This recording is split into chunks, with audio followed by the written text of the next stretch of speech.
ನಮಸ್ಕಾರ ಸ್ನೇಹಿತರೆ, ನಮ್ಮ ಯೂಟ್ಯೂಬ್ ಚಾನಲ್ಗೆ ನಿಮಗೆ ಮತ್ತೊಮ್ಮೆ ಸ್ವಾಗತ. ನಾವೀಗ ಈ ಸ್ಟಾರ್ ಫಾರ್ಮ್ಯಾಟ್ ನ ಪೈಥಾನ್ ಪ್ರೋಗ್ರಾಮ್ ಮೂಲಕ ಒಂದೇ ಒಂದು ಲೂಪ್ ಸ್ಟೇಟ್ಮೆಂಟ್ ನ ಯೂಸ್ ಮಾಡಿಕೊಂಡು ಯಾವ ರೀತಿ ಡಿಸ್ಪ್ಲೇ ಮಾಡೋದು ಅಂತ ಹಂತ ಹಂತವಾಗಿ ನೋಡ್ತಾ ಹೋಗೋಣ.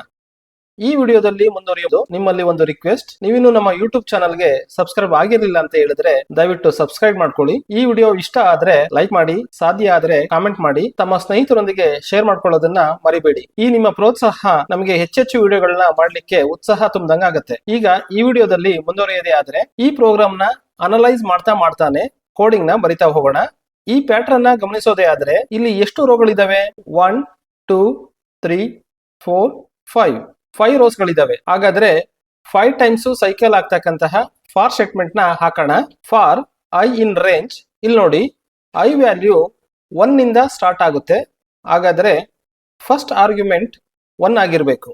ಐ ವ್ಯಾಲ್ಯೂ 1 ಇನ್ಕ್ರಿಮೆಂಟ್ ಆಗ್ತಾ ಇದೆ. ಅದಕ್ಕೋಸ್ಕರ ರೇಂಜ್ ಫಂಕ್ಷನ್ ನ ಒಳಗಡೆ ಲಾಸ್ಟ್ ಆರ್ಗ್ಯುಮೆಂಟ್ ಅಂದ್ರೆ ಥರ್ಡ್ ಆರ್ಗ್ಯುಮೆಂಟ್ ವ್ಯಾಲ್ಯೂನು ಕೂಡ 1 ಆಗಿರ್ಬೇಕು. ಐ ವ್ಯಾಲ್ಯೂ 5 ನಲ್ಲಿ ಎಂಡ್ ಆಗುತ್ತೆ. ಆದ್ರಿಂದ ಸೆಕೆಂಡ್ ಆರ್ಗ್ಯುಮೆಂಟ್ ವ್ಯಾಲ್ಯೂ 5 ಪ್ಲಸ್ 1 ಆಗಿರ್ಬೇಕು. ಈ ಫಾರ್ ಸ್ಟೇಟ್ಮೆಂಟ್ ನ ಒಳಗಡೆ ಸ್ಟಾರ್ ಗಳನ್ನ ಡಿಸ್ಪ್ಲೇ ಮಾಡೋಕ್ಕೋಸ್ಕರ ಪ್ರಿಂಟ್ ಸ್ಟೇಟ್ಮೆಂಟ್ ನಲ್ಲಿ ಸಿಂಗಲ್ ಕೊಟೇಶನ್ ಆದ್ಮೇಲೆ ಸಿಂಗಲ್ ಸ್ಟಾರ್ ಹಾಕೋಣ. ಸ್ಟಾರ್ ಗಳ ನಡುವೆ ಸ್ಪೇಸ್ ಬೇಕಾಗಿರೋದ್ರಿಂದ ಸ್ಪೇಸ್ ಕೊಟ್ಟು ಸಿಂಗಲ್ ಕೊಟೇಶನ್ ನ ಕ್ಲೋಸ್ ಮಾಡೋಣ.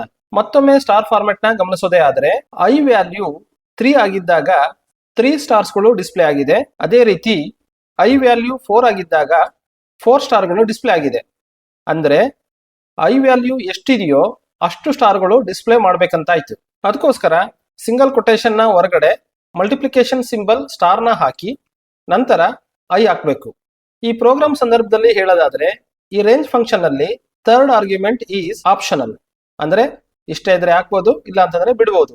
ಈಗ ಕಂಪೈಲರ್ ನಲ್ಲಿ ಪ್ರೋಗ್ರಾಮ್ ನ ನೋಡೋಣ.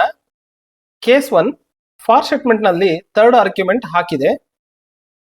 ಆದ್ರೆ ಕೇಸ್ 2 ಫಾರ್ ಸ್ಟೇಟ್ಮೆಂಟ್ ನಲ್ಲಿ ಥರ್ಡ್ ಆರ್ಗ್ಯುಮೆಂಟ್ ಹಾಕಿಲ್ಲ. ಥರ್ಡ್ ಆರ್ಗ್ಯುಮೆಂಟ್ ಹಾಕಿಲ್ಲ ಅಂತ ಹೇಳಿದ್ರು ಕೂಡ ಬೈ ಡಿಫಾಲ್ಟ್ ಒಂದು ಇನ್ಕ್ರಿಮೆಂಟ್ ಆಗ್ತಾ ಹೋಗುತ್ತೆ. ಈಗ ಪ್ರೋಗ್ರಾಮ್ ನ ರನ್ ಮಾಡಿ ನೋಡೋಣ. ನೋಡಿ, ಎರಡೂ ಕೇಸ್ಗಳಲ್ಲೂ ನಾವು ಎಕ್ಸ್ಪೆಕ್ಟ್ ಮಾಡಿದ್ದ ರೀತಿಯಲ್ಲೇ ರಿಸಲ್ಟ್ ಬಂದಿದೆ. ಇಲ್ಲಿಗೆ ಈ ಪ್ರೋಗ್ರಾಮ್ ನ ಎಂಡ್ ಮಾಡೋಣ. ಮುಂದಿನ ವಿಡಿಯೋದಲ್ಲಿ ಯಾವ ಪ್ಯಾಟರ್ನ್ ಬೇಕು ಅಂತ ಕಾಮೆಂಟ್ ಮಾಡಿ ತಿಳಿಸಿ.